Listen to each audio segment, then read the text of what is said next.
di mana saja berada. Perkenalkan, kami CGP Angkatan 6 dari Kabupaten Manggarai.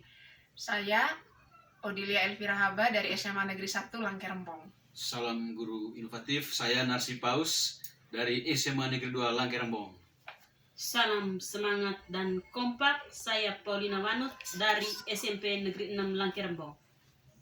Bersama fasilitator kami, Bapak Placidius Abdon, dan juga Ibu pengajar praktik kami, Ibu Sisilia Lege. Pada kesempatan ini, kami akan melakukan praktek coaching. Di kesempatan yang pertama ini, saya akan berperan sebagai pengamat, Ibu Ina akan berperan sebagai coach, dan juga Pak Narsi akan berperan sebagai coach. Sebelum proses coaching ini berlangsung, ada beberapa hal yang ingin saya sampaikan. Selama proses coaching berlangsung, jangan lupa sebagai seorang coach, mohon untuk memperhatikan 3 kompetensi inti coaching, yaitu kehadiran penuh, mendengarkan secara aktif, dan mengajukan pertanyaan-pertanyaan bobot.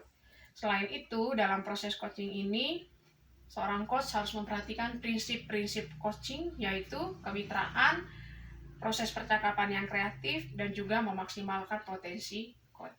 Saya persilahkan kepada Ibu Ina untuk memulai proses coaching ini. Silahkan. Ya, selamat sore Pak Narsi. Oke, selamat sore Bu Ina. Bagaimana kabar? Sehat, baik, Sehat, luar biasa semangat, ya. Semangat, Oke, Ibu, ya. syukur ya Pak Narsi. Baik, apa topik yang hendak kita ingin diskusikan dalam teknik coaching kali ini Pak Narsi? Iya, baik Bu. Jadi hari ini saya mau bercakap-cakap dengan Ibu Ina berkaitan dengan buletin sekolah. Ya. Oh. Jadi kita coba sama-sama berbicara tentang buletin sekolah ini.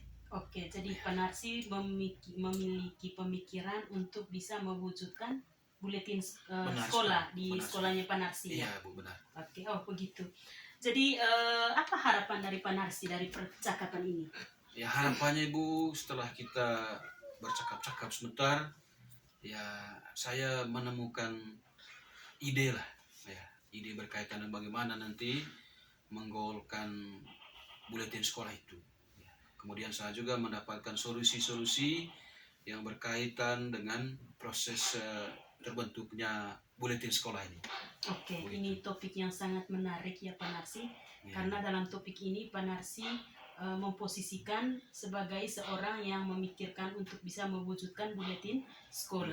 Ya. Baik, menurut Pak Narsi, hal apa yang menjadi motivasi dasar yang membuat Pak Narsi itu memiliki niat untuk bisa membuat buletin sekolah? Ya, begini Bu, jadi SMA Negeri 2 Langkerembong ini kan ya sekolah yang luar biasa ya, muridnya banyak, kemudian tenaga pendidik dan kependidikannya juga ya banyak. Kemudian selama ini ya anak-anak sudah punya kebiasaan menulis begitu, tapi mereka menuangkan hasil tulisannya itu hanya di mading terus ya. Memang ya dari mading kelas, kemudian ada mading umum ya, sehingga kalau Ibu ke atas ya di setiap kelas itu ada mading kelas, kemudian ya ada mading umum. Saya berpikir ya kalau hanya begini terus nanti ya tidak ada hal yang baru ya, mungkin boleh dibilang mungkin bosan juga ya, seperti itu pikiran saya lah seperti itu. Jadi yang Pak Narsi sampaikan tadi bahwa fakta di sekolah itu sudah ada majalah dinding tingkat kelas, ada juga majalah dinding sekolah. Ya. Jadi di sini terlibat ini terlibat untuk proses mading ini ya. Jadi kan mading ini kan mading anak punya tuh. Jadi yang menulis itu kan anak-anak sekolah, siswa-siswi ya, baik untuk di kelas masing-masing ya, maupun untuk sekolah. Jadi kalau yang diterbitkan untuk mading sekolah itu kan tentunya diseleksi dia punya tulisannya. Jadi dari setiap kelas itu mana yang terbaik itu akan diterbitkan di mading sekolah ya, seperti itu. Nah, lalu guru juga dilibatkan, tapi yang untuk mading ini kan kebanyakan selama ini adalah karya-karya anak-anak. Oh, karya anak-anak ya, dituangkan dalam majalah dinding. Sementara guru ini Bu banyak yang punya potensi untuk menulis juga. Oke, jadi itu dia tadi yang saya mau tanyakan Pak Narsi tentang kekuatan atau potensi yang ada pada sekolah itu. Ya. Kira-kira yang Pak Narsi lihat selama ini, apa potensi yang paling menonjol yang bisa Pak Narsi katakan bahwa ada nih bakat untuk potensi-potensi di sekolah saya? betul sekali Bu. Jadi yang pertama guru ya. Banyak guru yang punya potensi untuk menulis. Ya. Menulis baik karya ilmiah maupun opini, ya cerpen, puisi banyak. Kemudian siswa juga yang kedua. Ya, siswa banyak. Ya. Sekarang anak-anak kalau saya lihat dari dari mading-mading yang ada, mereka punya gairah untuk menulis ya. Bahkan mading sekarang ini kan ada yang bulanan di kelas itu ya. Memang untuk sekolahnya tunggu 3 bulan baru ganti. Nah, tapi untuk kelas itu saya lihat ada yang bulanan. Memang tidak semua kelas, tapi ada yang butuh punya semangat yang tinggi sehingga mereka semangat untuk membuatnya tiap bulan, terbit tiap bulan untuk mading. Begitu. Potensi yang luar Ya, biasa. jadi siswa punya potensi, guru juga begitu. Kemudian didukung juga oleh sarana, ya sarana prasarana ya. Sekarang kan komputer di sekolah banyak, laptop juga banyak. Ya. Kalau ini dimanfaatkan untuk sesuatu yang lebih, saya kira bisa itu menurut saya. Oke, Ya. jadi ini banyak sekali potensi dan sarana pendukung ya Iya. Pak Narsi. Selain tadi yang Pak Narsi ini lihat nih hal yang positif semua Ya. tentang potensi yang baik yang bisa dikembangkan, lalu mungkin Pak Narsi juga menemukan kira-kira apa kendalanya yang dipikirkan oleh Pak Narsi itu yang bisa membuat buletin selama ini belum terwujud. Itu tadi Kak. Makanya saya mau bercakap-cakap dengan ibu ini supaya untuk bisa menemukan itu. Memang sebatas yang saya lihat kendalanya selama ini kan tidak ada orang yang berani untuk menghembuskan isu atau menghembuskan ide tentang buletin sekolah. Semuanya pada diam. Ya, mungkin di hati masing-masing ada niat untuk coba kita buat sesuatu yang baru lah. Ya, harus ada harus ada buletin sekolah sudah. Kita tidak hanya sebatas mading terus. Ya. Itu tadi. Jadi tidak ada orang yang berani berpikir baru itu untuk membuat terobosan. Oke. Begitu. Jadi intinya belum ada orang Iya, yang itu menggerakkan benar sekali, Bu. itu ya. Tidak ada Belum ada penggeraknya yang itu. menggerakkan motivator inovatornya Iya, yang bisa inovatornya. memunculkan Benar agar sekali. oke lah kita bergerak nih dari majalah dinding ke buletin. Benar sekali. Oke, baik, bagus sekali Pak Narsi. Kira-kira menurut Pak Narsi nih, hal apa yang bisa Pak Narsi lakukan ya untuk mengidentifikasi kemampuan menulis siswa-siswi dan para guru? Ya, memang setelah ini kan saya perlu melihat berkoordinasi lagi waktu coba lagi berbincang-bincang dengan guru-guru yang ada di atas ya berkaitan dengan ide ini itu gagasan untuk mengadakan mading ini. Barangkali nanti mungkin saya bikin rapat lah dengan guru-guru, bikin pertemuan seperti itu tuh. Kemudian dengan anak-anak juga untuk menyampaikan ini kepada mereka ya, supaya punya semangat yang sama, punya cara berpikir yang sama, punya motivasi dan niat yang sama untuk ya ada sesuatu yang baru. Dalam hal ini tadi ya harus ada itu buletin sekolah sudah Oke. Baik, apa targetnya Pak Narsi? Ya targetnya ini terwujudnya tadi buletin sekolah ya, mulai ya minimal mulai tahun baru nanti 2023. Oke. Apa yang bisa membuat target itu terwujud? Bagaimana ya Bu ya? Supaya target itu bisa terwujud ya tentunya harus bangun kerjasama ya, seperti kolaborasi dengan guru-guru ya. Saya harus sampaikan kepada guru-guru, ayo kita sama-sama bergerak ini sudah. Kemudian kepada anak-anak juga begitu ya, kita sama-sama nanti bentuk tim seperti itu ya, tim kerja untuk memproses itu tuh ya, bagaimana menggolkan sebuah mading yang memang baik ya. Jadi tidak hanya sekadar ayo kita punya buletin, tapi buletin yang memang berkelas Hasil dari ini ya. hasil dari karya guru-guru dan juga anak-anak. Oke, baik. Itu. Baik Pak Narsi, tadi Pak Narsi sudah ungkapkan strategi atau langkah target yang ingin dicapai bahwa dalam waktu secepat mungkin untuk bisa mewujudkan impian dan kerinduan Pak Narsi yang tentunya juga pihak yang tadi diajak untuk bekerja sama itu ada. Tadi Pak Narsi katakan mulai dengan membangun komunikasi dengan sesama guru, juga diinformasikan kepada peserta didik. Apakah ada kelompok lain yang bisa ajak bergandengan tangan untuk mewujudkan hal itu, Pak Narsi? Oh ya Ibu, baik sebelum kelompok lain tadi memang begini, prosesnya nanti kan saya harus sampaikan di depan guru tuh Iya. bahwa ada gagasan begini, bahwa kita nanti akan memiliki buletin sekolah. Kemudian mungkin situ dibentuk tim. Ya, kalau guru-guru setuju, saya kira mereka setuju lah. Yang penting nanti disampaikan. Kemudian anak-anak juga dihimpun, kemudian disampaikan tentang ini. Ya, kalau bentuk tim juga di mereka nanti. Ya, bagaimana kepengurusannya sehingga mereka juga antusias untuk mengikuti itu, melaksanakan itu. Demikian pun juga dari sisi guru-guru. Nah, karena ini levelnya sudah naik tuh dari mading sekolah ke buletin sekolah, maka ya memang perlu keterlibatan pihak-pihak lain. Sehingga nanti dalam pikiran saya Ibu, ya mudah-mudahan ini pas ya, saya mengajak orang yang punya kompetensi dalam menulis. Ya berarti saya harus menghadirkan orang-orang dari media, ya wartawan begitu, sehingga perlu diadakan itu pelatihan jurnalistik, ya seperti itu. Sehingga ya mereka nanti dilatih menulis yang baik bagaimana, kalau menulis berita bagaimana, menulis puisi bagaimana. Karena orang-orang yang di media biasanya mereka kenal semua bagaimana soal tulisan-tulisan.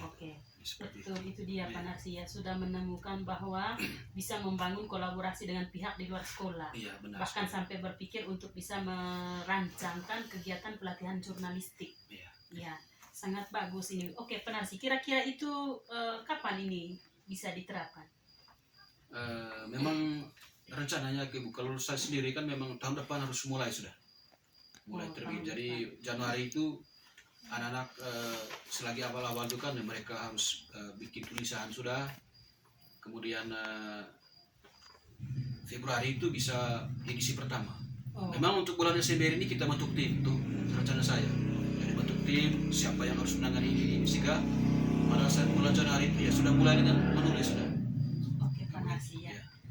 Saya lihat Pak Narsi ini sudah memikirkan dengan baik sekali tentang bagaimana hal yang bisa diterapkan secepat ini. Ini Desember Pak Narsi, setelah Desember masuk Januari, berarti ini langkah yang cepat. Saya hanya menunggu sejak ke depan ini 1-2 bulan ini untuk bisa melihat nyatanya, hasil nyata dari gagasan yang sangat berlian dari Pak Narsi tadi.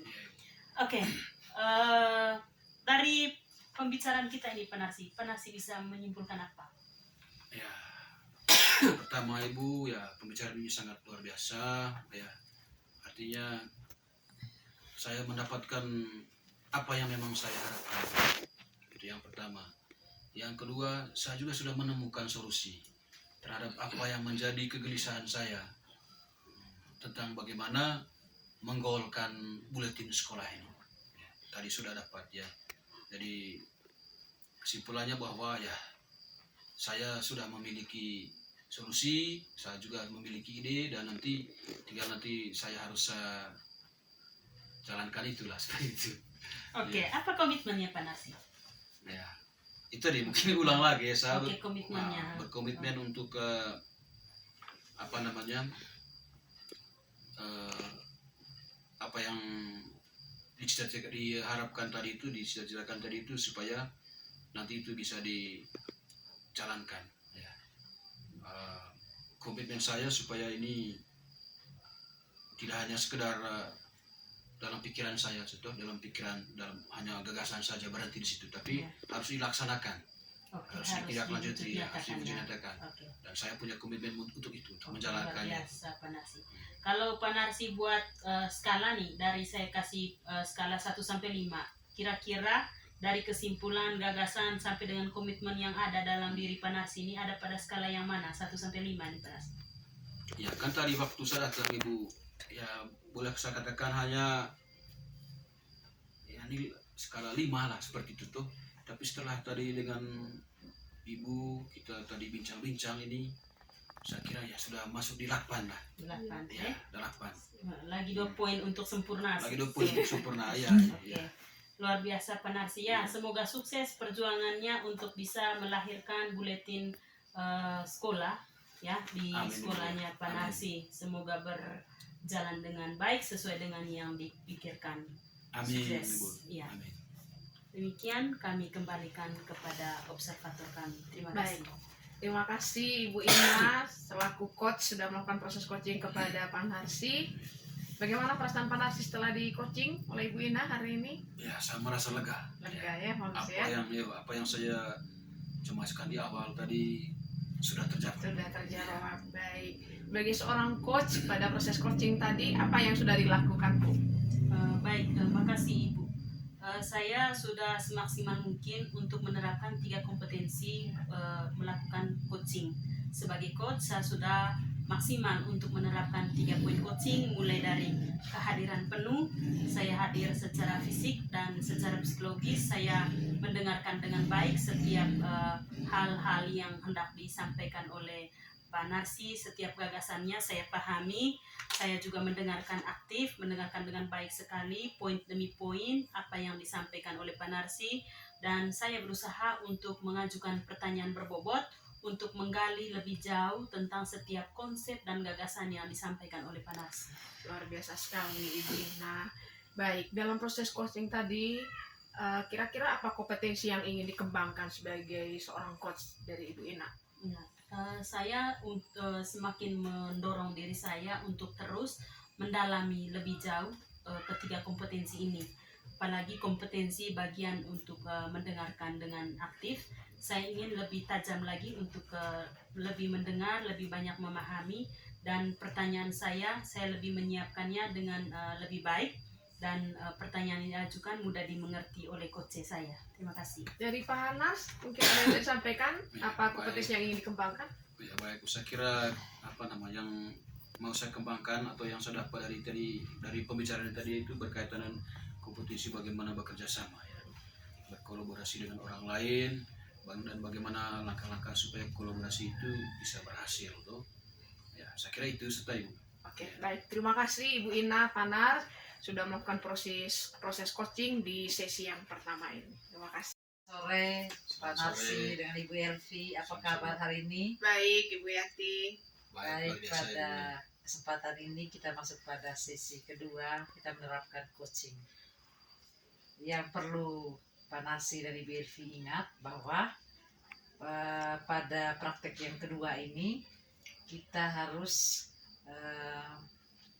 mengetahui 3 indikator kompetensi coaching. Yang pertama, kehadiran penuh. Yang kedua, menyampaikan pertanyaan yang berbobot. Yang ketiga, mendengarkan aktif. Lalu kita juga menggunakan alur tirta dari tujuan, menyampaikan tujuan atau topik yang dibicarakan, identifikasi, jabarkan aksi, dan tanggung jawab. Baik, saya persilakan pada Ibu Elvi dan Pak Narsi untuk mulai mempraktekkan penerapan coaching ini. Baik, selamat Ibu Bik. Selamat sore, Pak Nas. Bagaimana kabarnya? Baik, sehat-sehat. Ya, baik. Terima kasih untuk Ibu Epik yang sudah hadir di sini pada kesempatan ini. Baik, apa topik yang mau kita percakapkan pada sore hari ini, Ibu Epik? Baik, Pak Nas. Saya merasa prihatin karena di sekolah itu kami punya banyak tong sampah. Kemudian siswa-siswi kami ini kalau membuang sampah itu campur aduk saja. Jadi sampah plastik ada di dalam, sampah organik ada di dalam, sisa-sisa makanan ketika mereka pulang dari kantin itu, kembali dari kantin itu mereka buang itu satu kali saja di tong sampah yang sama seperti itu. Jadi saya berpikir bahwa bagaimana nih caranya supaya perilaku seperti itu bisa berubah gitu. Mereka bisa memilahkan mana sampah organik dan mana sampah non organik.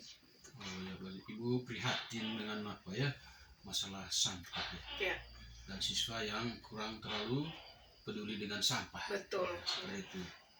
Baik, dari perbincangan ini sebentar harapannya apa Ibu? Baik, harapan saya dari percakapan kita hari ini, Pak Nars, Ya. saya bisa menemukan solusi bagaimana caranya supaya ada pembiasaan-pembiasaan baik dari siswa ini. Jadi saya berharap siswa di sini bisa membuang sampah itu sesuai dengan jenisnya. Jadi dipisahkan mana tong sampah yang khusus untuk sampah plastik, mana tong sampah yang khusus untuk sampah non plastik atau sampah non organik gitu. Ya, begitu Ibu ya. Luar biasa. Jadi mungkin Ibu bisa beri sedikit gambaran ya kepada saya bagaimana kondisi di sekolah itu dalam kaitannya dengan anak-anak, kemudian bagaimana posisi di sana tempat sampahnya seperti apa, bisa digambarkan. Baik, situasi di sekolah kami seperti ini Pak Nars. Jadi siswa kami jumlahnya banyak, sekitar 1.000 lebih, sekitar 1.500-an lebih. Lalu ada satu kantin sekolah, kemudian tong sampahnya itu kurang lebih jumlahnya ya ada sekitar 15 tong sampah besar yang ada di tengah-tengah lingkungan sekolah. Bahkan di dalam kelas masing-masing juga ada tong sampah, tapi tong sampah yang kecil. Nah, kemudian kalau saya amati selama ini, bahkan tong sampah yang ada pun tidak cukup untuk memuat sampah-sampah dari siswa ini. Karena siswa banyak, lalu jajanan mereka juga banyak, sehingga sampah-sampah itu banyak sekali di lingkungan sekolah itu. Bahkan tong sampah itu tidak bisa memuat sampah-sampah yang berserakan begitu. Kadang-kadang ada yang berserakan sekitar, tetapi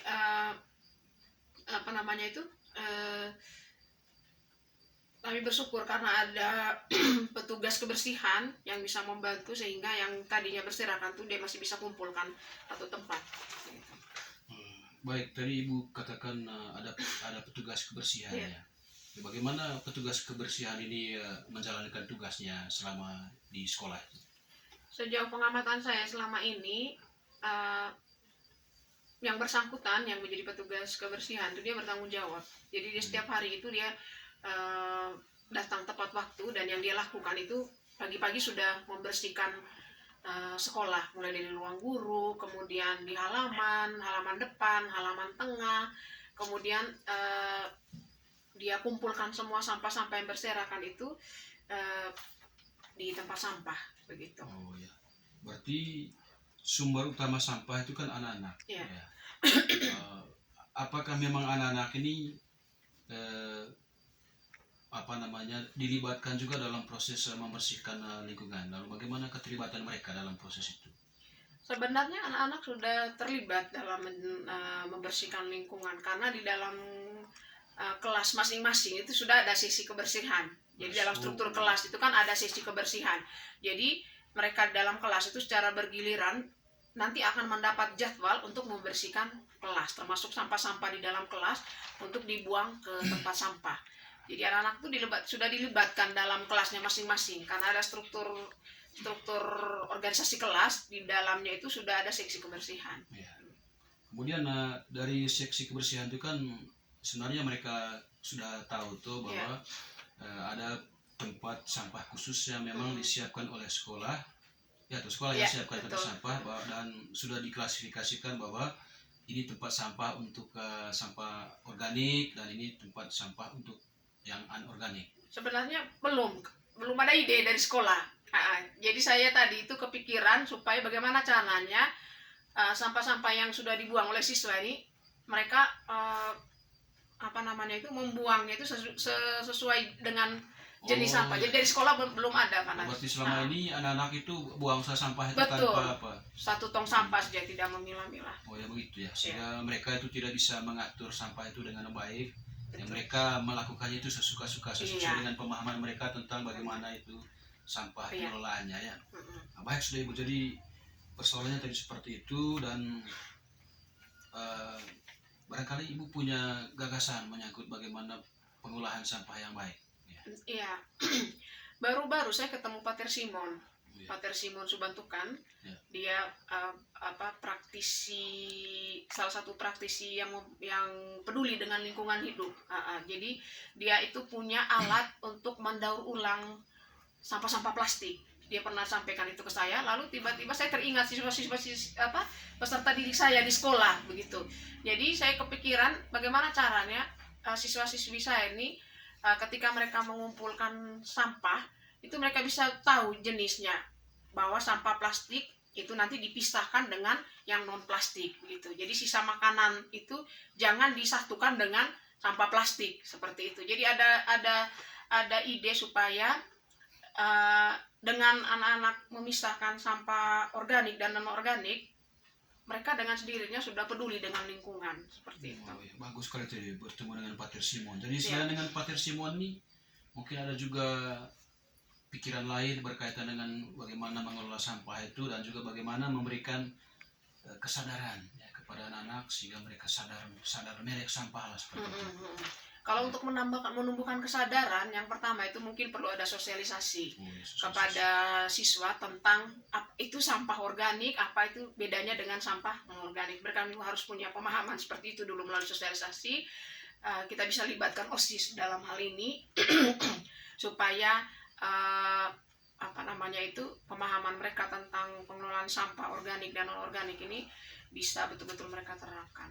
Kemudian selain Pater Simon ada satu lagi di dekat Pertamina di Carep itu saya pernah melihat ada satu tempat khusus, tempat menumpuknya sampah-sampah. Saya pernah lihat di situ ada besi, ada botol-botol minuman, ada botol-botol plastik. Itu saya pikir itu untuk mereka daur ulang itu, karena itu saya pernah tanya, ini tempat apa ini, kok banyak sekali tempat sampah jenis macam besi-besi bekas, botol-botol bir, minuman bekas, terus botol-botol aqua. Jadi tempat-tempat seperti itu saya pikir bisa untuk menjadi praktek langsung dari siswa-siswa untuk menanyakan seperti apa proses pengolahan sampah plastik ini. Oh ya, jadi itu tadi. Jadi ibu nanti coba bekerja sama dengan pihak luar ya, Iya, dengan pihak Pater luar. Simon, kemudian mereka yang punya usaha dalam mendaur ulang Iya, sampah ya. betul. Ya. Lalu yang paling penting tadi kan dari siswanya tuh. Iya. Berarti juga kan di dalam sekolah itu juga selain siswa kan ada juga guru ya. Bagaimana Betul. dengan guru-guru itu? Ketika saya memikirkan ide ini, saya pikir perlu untuk duduk bersama dengan kepala sekolah, dengan guru, untuk mendapat dukungan apakah mereka mau diajak bekerja sama supaya ide ini bisa direalisasikan dengan baik. Jadi perlu diskusi bersama ruang guru, kepala sekolah, dan juga dengan anak-anak sendiri, mungkin perwakilan dari OSIS, untuk mendiskusikan kira-kira langkah apa yang perlu dibuat di awal untuk merealisasikan ide ini. Luar biasa sekali Bu ya. Jadi tadi bekerja sama dengan pihak luar, kemudian nanti ada juga tahapan-tahapan di sekolah, langkah-langkah yang harus ditempuh, luar biasa yang Ibu sampaikan tadi. Nah, ini kira-kira kapan ini bisa dijalankan? Mengingat sekarang kami menjelang libur, jadi mungkin baru bisa dilaksanakan di semester baru di tahun depan awal Januari. Oh, awal Januari baru bisa dijalankan. Dijalankan, Nah, ya. itu dengan pihak luar tadi bagaimana itu? Itu Ya, semuanya mulai Januari betul. Tidak, kalau dengan pihak luar mungkin nanti bisa sisihkan waktu di sela-sela liburan begitu untuk mungkin bincang-bincang saja macam-macam dengan Pater Simon karena saya kenal dekat. Oh, ya. Jadi mungkin bisa tanya-tanya dengan Pater Simon seperti apa pengolahan sampah plastik yang didaur ulang yang sudah dilakukan oleh Pater selama ini. Ya. Oh, begitu Ibu ya. Lalu bagaimana komitmen Ibu untuk bisa menggolkan tadi ya tujuan tadi itu ya? Komitmen saya yang pertama, saya harus berhasil mengkomunikasikan ide saya ini kepada pimpinan.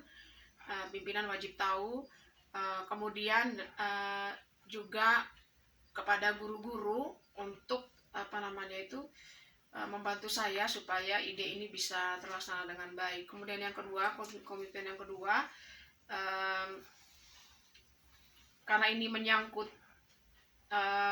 lingkungan, bagaimana kita menjaga kebersihan dan juga bagaimana barang-barang bekas itu bisa kita daur ulang. Saya akan menyusun rencana untuk melakukan realisasi ide ini, mulai dari membuat pertemuan dengan pihak-pihak luar, mungkin misalnya dengan Pater Simon. Saya mulai dari orang yang saya kenal dulu untuk menggali informasi seperti apa itu pengelolaan sampah plastik. Luar biasa sekali Bu ya. Jadi dari pembicaraan tadi, kira-kira Ibu yang bisa simpulkan oleh Ibu itu bagaimana? Baik, kesimpulan saya dari percakapan kita dari awal sampai terakhir ini, saya merasa bahwa saya semakin diberdayakan untuk menggali potensi-potensi yang ada dalam diri saya, dan juga saya bisa, tadinya ada ide untuk siswa saya supaya mereka bisa memilah mana sampah plastik, mana sampah organik dan non organik. Jadi pada proses coaching hari ini saya dapat simpulkan bahwa keresahan yang saya alami tadi pada akhirnya saya bisa menemukan apa solusi yang bisa saya buat. Ya, berarti keresahan itu sudah tidak ada lagi karena sudah temukan solusinya. Luar biasa sekali Bu. Itu sudah. Jadi saya menyampaikan terima kasih karena ya kita bisa berbincang-bincang dengan santai pada sore hari ini dan bisa menemukan ide dan juga solusi dan juga bagaimana menjalankan ide tadi itu pada tahun depan Ibu ya. Nanti saya akan berusaha untuk bertemu dengan Ibu lagi untuk bisa melihat kembali sejauh mana ide itu dijalankan. Betul. Baik sudah Bu ya. Terima kasih banyak. Sama-sama Panas. Baik, luar biasa. Saya beri apresiasi kepada Ibu Elvi dan Panarsi. Jadi sesi praktek yang kedua ini sangat bagus. Yang saya tanyakan kepada Panarsi dan Ibu Elvi, yang pertama kepada Ibu Elvi, kira-kira apa yang Ibu rasakan ketika sudah melakukan penerapan coaching ini? Baik, yang saya rasakan, saya merasa senang karena bisa berbagi pikiran dengan Panars. Juga saya senang karena pada akhirnya saya bisa menemukan solusi dari keresahan yang tadi saya sampaikan di awal. Kalau dari Panarsi? Ya, saya sendiri juga merasa gembira ya dan juga merasa tercerahkan. Ya, ternyata ada orang yang memang punya gagasan yang luar biasa. Ya, gagasan bagaimana mengelola sampah itu. Ya, karena memang itu isu yang sangat luar biasa sekarang sampah itu, dan ini tadi inspirasi baru juga untuk saya. Luar biasa sekali. Luar biasa. Baik, kira-kira kompetisi apa yang ingin dikembangkan ke depan? Baik, dari proses coaching ini tadi, kompetensi yang ingin saya kembangkan itu adalah percakapan kreatif mungkin ya.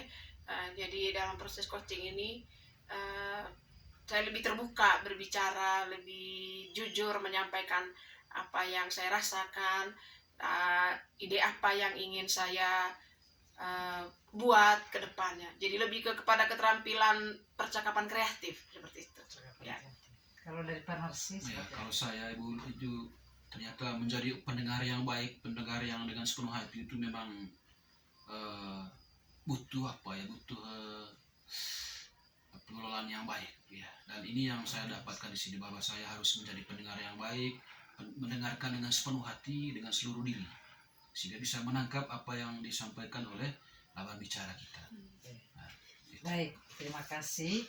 Bahwa ketika saya mengamati tadi proses praktek coaching yang kedua ini memang sungguh luar biasa, bahwa 3 kompetensi coaching ini sudah Bapak Ibu terapkan, seperti kehadiran penuh, kemudian pertanyaan yang berbobot, kemudian mendengarkan aktif, lalu juga memperhatikan prinsip-prinsip coaching seperti proses kreatif, kemitraan, dan memaksimalkan potensi. Itu sudah terlihat dan nampak sekali dalam praktek coaching pada sore hari ini.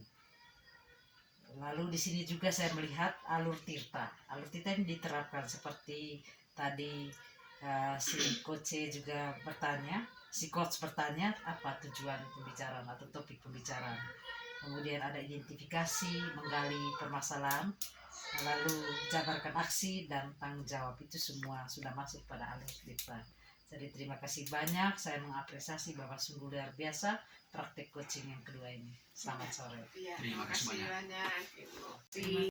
Salam bahagia untuk kita semua. Selamat sore, salam bahagia. Baik, saya hadir pada kesempatan ini dalam kesempatan coaching ini, saya sebagai pengamat dan Ibu Epik sebagai coach kemudian Ibu Yati sebagai coaching.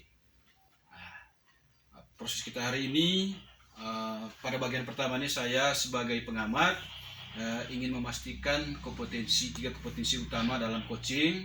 Yang pertama itu berkaitan dengan kehadiran penuh. Kemudian yang kedua mengenai pertanyaan berbobot, dan yang ketiga mendengarkan aktif. Ya. Baik, saya beri kesempatan kepada Ibu Epik dan Ibu Yati untuk melakukan kegiatan ini. Silakan. Baik. Selamat sore Ibu Yati. Selamat sore, Berti. Apa kabar? Baik, Baik, Berti. ya, sehat.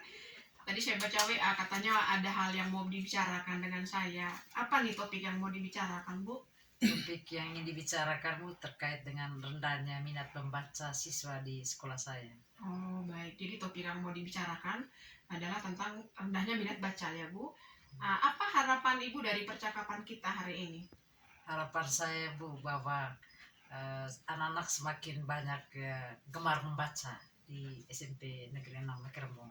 Baik, harapan yang sangat mulia ya Bu, bahwa Ibu menginginkan anak-anak Ibu pada saatnya nanti mereka memiliki sebuah kebiasaan baik, yaitu literasi, gitu ya Bu ya. Baik, dari keresahan yang Ibu sampaikan tadi bahwa murid-murid Ibu memiliki minat baca yang rendah, kira-kira apa Bu indikatornya mereka memiliki minat baca yang rendah? Indikator Ibu ketika saya mengunjungi perpustakaan, Ya. para petugas perpustakaan ini mendatakan bahwa siswa yang mengunjungi perpustakaan itu persentasenya 25%. Sehingga dari situ saya menyimpulkan bahwa masih banyak anak yang minat bacanya itu menurun. Oh, berarti data awal yang Ibu temukan dari perpustakaan bahwa kunjungan perpustakaan dari peserta didik ini tidak mencapai 80% ya Bu ya, di bawah 80% bisa saya katakan begitu ya Bu ya. 80%. Oke, baik. Kira-kira apa yang menyebabkan siswa-siswi Ibu ini malas ke perpustakaan? Jadi penyebabnya mereka malas itu Ibu, mereka senang bermain gadget. Ya, main HP sehingga mereka enggan untuk ke perpustakaan. Oh, jadi apa namanya itu lebih suka bermain handphone daripada membaca di perpustakaan. membaca. Oke. Baik, mungkin ada indikator lain yang membuat mereka rasanya malas sekali ke perpustakaan begitu. Ya mungkin karena di perpustakaan itu kurang menyediakan bacaan-bacaan yang menarik Bu. Hanya buku bacaan saja semata-mata, tidak ada bacaan misalnya dongeng kah atau novel kah, seperti itu. Oh, jadi bisa dikatakan bahwa kondisi perpustakaan kurang menyenangkan buat mereka ya, mungkin dari sisi kelengkapan perpustakaan, misalnya bahan bacaannya mungkin tidak bervariasi ya Bu ya, seperti itu. Oke, baik. Kira-kira menurut Ibu seperti apa rencana aksi yang mau Ibu lakukan supaya murid-murid Ibu bisa memiliki minat baca yang baik? Gagasannya Bu bahwa memperbanyak buku bacaan, dari bukan hanya referensi, hanya buku modul apa saja pelajaran, tetapi bacaan-bacaan yang menarik seperti novel, dari buku cerita dongeng, legenda, seperti itu, sehingga mereka lebih tertarik ke perpustakaan. Ataukah juga yang berikut, bagaimana mengatur ruangan perpustakaan itu dengan sirkulasi udaranya yang bebas, penataannya yang bagus, yang menarik dengan hiasan-hiasan seperti itu, kalimat-kalimat motivasi, sehingga mereka tertarik untuk membaca di perpustakaan. Baik, mungkin ada strategi lain yang bisa dilakukan di kelas, pembiasaan baik supaya bisa menumbuhkan kesadaran literasi bagi siswa. Yang dilakukan bahwa dalam kelas, bahwa 10 menit sebelum pembelajaran itu diberi kesempatan pada siswa untuk membaca apa saja atau menulis apa saja terkait dengan apa yang mereka ketahui hari itu. Selain itu juga Bu, setiap hari Senin itu setelah selesai apel itu diberi kesempatan untuk presentasi di depan umum seperti itu. Mungkin bisa dispesifikan presentasi yang mereka presentasikan ini apa ini berkaitan dengan Ini biasanya presentasi itu ada berupa bebas deh, Mm-mm. apakah legenda Oh, ya, ya. atau materi pelajaran ya, mereka presentasi itu sudah wajib bahwa setiap hari Senin itu 2 orang anak itu dari kelas yang berbeda Mm-mm. dia akan presentasi di depan umum. Oh, baik, ide yang luar biasa Ibu Yati ya. Berarti anak itu ketika mereka presentasi itu bukti bahwa apa yang mereka sampaikan itu menunjukkan bahwa mereka sudah membaca sesuatu ya Bu ya, seperti itu. Oke, baik. Apa komitmen Ibu untuk bisa merealisasikan rencana aksi ini?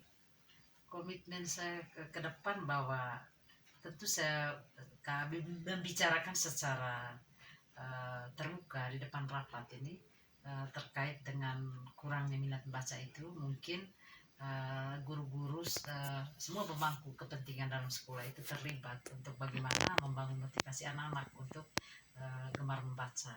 Oh iya. Ya, seperti itu. Kemudian juga menghadirkan dari luar, pihak luar misalnya perpustakaan daerah bekerja sama sehingga mendistribusikan oke. buku-buku itu ke Hmm, perpustakaan sekolah. Oke, baik. Menarik tadi karena di kabupaten kita ada perpustakaan daerah. Bagaimana cara Ibu mengkomunikasikan dengan pihak luar supaya rencana aksi ini bisa semakin maksimal? Kita mendatangi kantor Mm-mm. setempat, tentu berkomunikasi dengan kepala dinasnya agar mereka menyediakan buku-buku. Bisa diberi tengah waktu, misalnya selama 3 bulan buku itu dipinjamkan ke sekolah, tentu berdasarkan data dicatat semua judul-judul buku tersebut. Ya, kemudian dalam tempo 3 bulan setelah membaca dikembalikan lagi ke perpustakaan daerah. Seperti itu. Adakah yang bisa diajak untuk membantu? Siapa yang bisa terlibat untuk membantu Ibu mewujudkan aksi ini? Yang terlibat tentu guru bahasa Indonesia juga, dan guru-guru lain yang punya potensi, yang suka gemar membaca dan Oh ya, menulis. oh baik, luar biasa sekali komitmen Ibu untuk melakukan rencana aksi berkaitan budaya literasi membaca ini. Semoga bisa direalisasikan ya Bu. Semoga harapan Ibu anak-anak bisa punya kesadaran tinggi untuk membiasakan diri membaca buku ini bisa direalisasikan dengan baik. Baik, terima kasih Ibu sudah hadir pada kesempatan sesi yang ketiga ini. Terima kasih. Luar biasa sekali ya, luar biasa. Baik, dari alur cerita tadi saya lihat sudah betul-betul mengikuti alur cerita ya. Dari tujuannya Ibu Evi sudah kemukakan dengan sangat baik, dijawab juga dengan sangat luar biasa, juga identifikasi bagaimana persoalan dan situasi di sekolah, lalu penjabaran aksi juga tadi, dan juga komitmen untuk melaksanakan apa yang sudah dipikirkan dari ide-ide tadi itu. Baik sudah Ibu. Lalu dari obrolan tadi itu apa yang Ibu bisa dapatkan dari itu? Baik, dari proses coaching tadi ini saya sudah menerapkan proses coaching dengan menggunakan alur cerita yang diawali dengan menanyakan apa tujuan dan harapan dari percakapan coaching ini. Kemudian saya berusaha menggali informasi dari Ibu Yati untuk mengidentifikasi apa masalah yang dihadapinya, dan juga menuntun Ibu Yati untuk menemukan strategi atau solusi yang harus dilakukan terkait dengan masalah yang dihadapi, seperti itu. Luar biasa. Ya. Ibu Yati? Dari proses coaching ini, saya sebagai coach yang memiliki masalah tadi terkait dengan rendahnya minat membaca siswa di sekolah saya. Ya, ketika saya menyampaikan permasalahan-permasalahan tadi, saya dapat menemukan solusi atau jalan keluarnya supaya anak itu gemar membaca sehingga pengetahuannya bertambah. Luar biasa. Lalu dari percakapan tadi, kira-kira kompetisi apa yang sudah berkembang di situ tadi? Kompetisi berkembang tentu kehadiran penuh, jadi saya harus fokus dengan saya menceritakan kendala-kendala yang dialami di sekolah saya, sehingga pengetahuannya berkurang itu berawal dari rendahnya membaca seperti itu. Kemudian juga keaktifan mendengar Iya. seperti itu. Ibu Epik, Baik, dari saya kompetensi yang sudah saya kembangkan itu adalah yang pertama percakapan yang kreatif. Jadi dalam percakapan kreatif ini ada komunikasi dua arah antara saya dengan Ibu Yati, dan juga saya dalam percakapan kreatif ini saya mendorong bagaimana seorang coach dalam hal ini Ibu Yati bisa menggali potensi yang ada dalam dirinya sehingga potensi-potensi itu semakin dimaksimalkan untuk bisa mengatasi masalah yang dihadapi. oke, luar biasa.